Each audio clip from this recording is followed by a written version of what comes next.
Êtes-vous marié à la bonne personne? Bonjour, je suis Sébastien Knight, le marketeur français, et chaque jeudi, je partage avec vous les rituels de l'entrepreneur libre, c'est-à-dire une habitude ou un état d'esprit qui va vous aider à devenir plus libre, plus heureux et plus productif. Aujourd'hui, j'aimerais vous parler d'une relation qui est extrêmement importante pour le développement de votre entreprise et pour vous donner la chance de devenir un entrepreneur ou une entrepreneur libre. Il s'agit évidemment de votre relation de couple.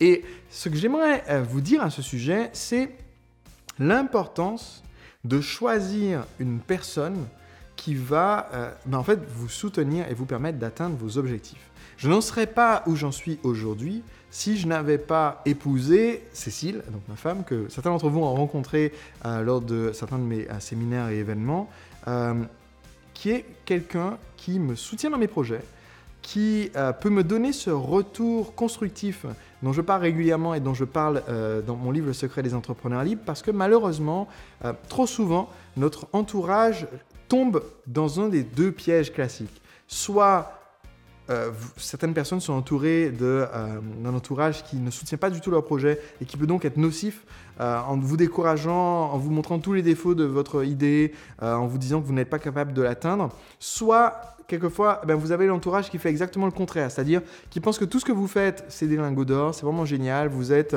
sorti de la cuisse de Jupiter et du coup, vous n'avez jamais un retour vraiment critique.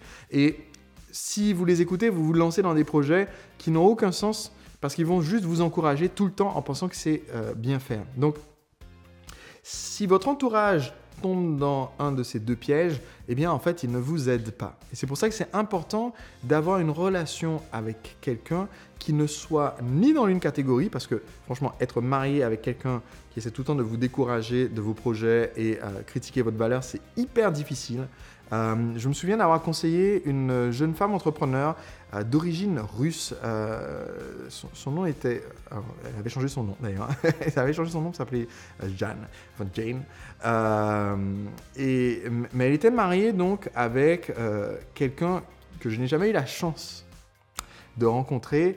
Mais son mari n'est pas quelqu'un, je pense, que j'aurais eu grand plaisir à rencontrer parce que pendant tout son parcours à elle, pendant la création de son projet, quand elle a choisi de rejoindre un système de marketing de réseau, devenir vendeur indépendante, il a tenté de la décourager de quitter son job.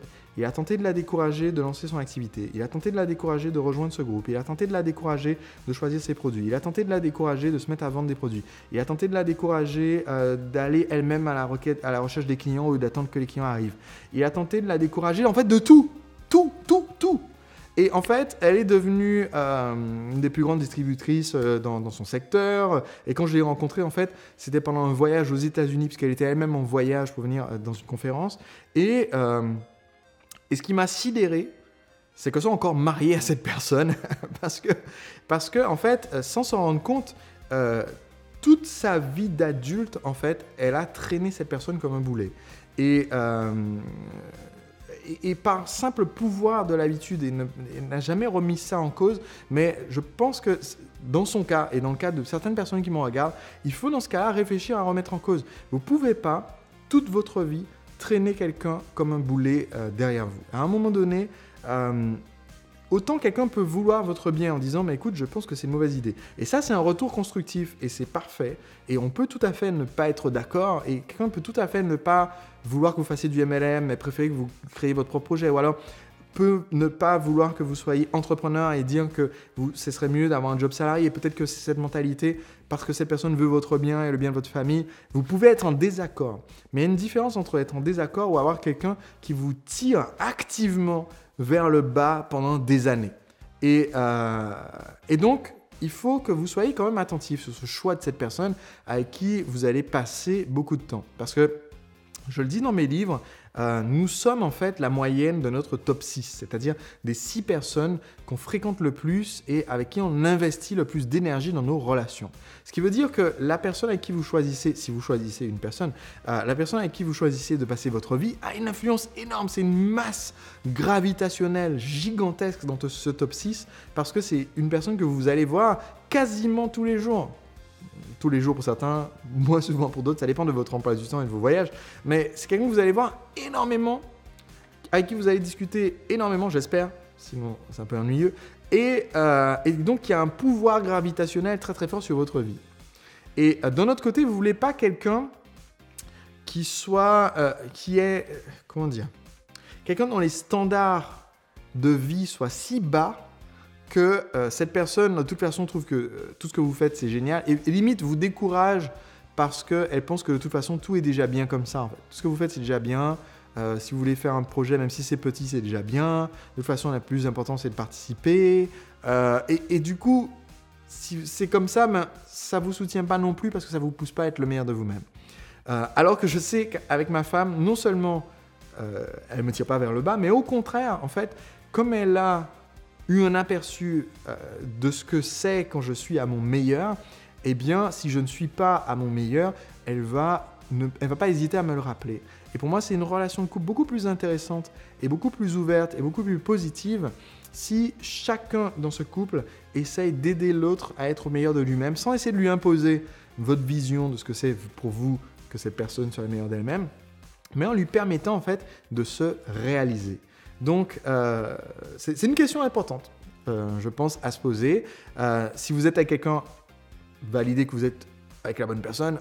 Si vous n'êtes pas encore avec quelqu'un, eh bien, prenez le temps, suite à cet épisode d'aujourd'hui, prenez un petit peu de temps pour simplement décrire. Donc, si vous n'êtes pas avec quelqu'un aujourd'hui, pour juste décrire quelle est l'attitude que vous aimeriez trouver chez cette personne. Le côté positif, le côté enjoué, le côté proactif. Prenez un instant pour le noter. Parce que le fait que vous ayez cette définition précise augmente les chances que vous le rencontriez. Et vous pouvez là-dessus me faire confiance étant donné que mon entreprise pendant longtemps a été le conseil amoureux pour les célibataires. Je peux vous dire qu'un des facteurs de réussite de mes clients coachés, parmi les 3500 personnes que j'ai coachées dans le cadre de cette activité, eh bien, les personnes qui réussissaient le plus et le plus vite à trouver la personne qui allait leur convenir, mais c'est évidemment les personnes qui avaient la clarté sur qu'est-ce qu'elles recherchaient chez l'autre. En sachant ce que vous recherchez chez l'autre, alors je ne parle pas de dire « Ah, elle doit faire 1m75, elle doit avoir comme mensuration 90, 60, 90 ». Non, je parle de dire « Je recherche quelqu'un qui soit positive, intelligente, enjoué, avec comment on appelle ça, le sens de l'humour, quelqu'un qui ait ses propres projets, qui a une vie sociale, etc., etc. Le fait de le savoir, ça augmente les chances de rencontrer et de détecter cette personne parce que ça programme votre système réticulé activateur, qui est une petite partie du cerveau qui filtre tout ce qu'on voit dans notre vie de tous les jours pour nous permettre de nous concentrer sur l'essentiel. Et une fois que vous avez défini votre profil, eh bien ça aide votre cerveau à se concentrer sur l'essentiel. Maintenant, si vous êtes déjà en couple, qu'est-ce que vous devriez faire suite à cet épisode d'aujourd'hui ? Eh bien, j'aimerais que vous preniez un petit peu de temps aujourd'hui, tout simplement pour faire un petit message de gratitude. Vous pouvez le faire, vous avez mon autorisation pour le faire par texto ou par email si vous n'osez pas le faire de vive voix, mais un petit message de gratitude à cette personne avec qui vous êtes pour son soutien, pour son accompagnement et pour son écoute. C'est-à-dire même si cette personne aujourd'hui ne soutient pas votre projet actuel de démarrer une entreprise parce qu'elle pense que ce n'est pas la meilleure chose pour vous aujourd'hui ou la meilleure chose pour votre couple ou la meilleure chose pour votre ménage, mais si cette personne c'est quelqu'un qui veut votre bien et même si elle essaye actuellement de vous décourager de ce projet actuel parce qu'elle veut votre bien, et dans ce cas-là, c'est qu'elle veut votre bien. Et donc, suite à ce podcast, prenez un petit peu de temps juste pour la remercier de ça, de son écoute, de vouloir votre bien, et aussi pour lui réitérer la raison pour laquelle vous êtes engagé dans ce projet entrepreneurial, la raison pour laquelle vous faites tout ça, et lui rappeler que cette raison, en fait, c'est vous, c'est votre couple, c'est votre famille, et lui rappeler ce que ça apportera quand vous serez un ou une entrepreneur libre. On se retrouve jeudi prochain pour un autre rituel de l'entrepreneur libre. Si vous n'êtes pas encore abonné pour recevoir gratuitement chaque épisode en vidéo et en audio, eh bien, suivez simplement le lien qui s'affiche sur cette même page. En suivant ce lien, vous pouvez vous abonner, ça me permet de vous envoyer gratuitement chaque épisode. Et si vous n'avez pas encore lu mon livre, Le secret des entrepreneurs libres, eh bien, j'y explique comment vous entourer de ce top 6, de ces 6 personnes qui vont vous soutenir, vous aider à devenir un entrepreneur libre. Et je vous explique aussi comment automatiser votre marketing pour que vos produits se vendent en automatique 24 heures sur 24, 7 jours sur 7. En ce moment, vous pouvez avoir le livre gratuitement. Je vous mets un lien qui est accessible dans la description de l'épisode d'aujourd'hui. Suivez le lien, allez recevoir le livre chez vous avec mon offre spéciale. Et on se retrouve jeudi prochain. À très vite. De raconter cette histoire avec nos clients pour les amener à l'achat. Eh bien, les 2 meilleures histoires à raconter pour pouvoir amener votre client à son envie d'achat, c'est premièrement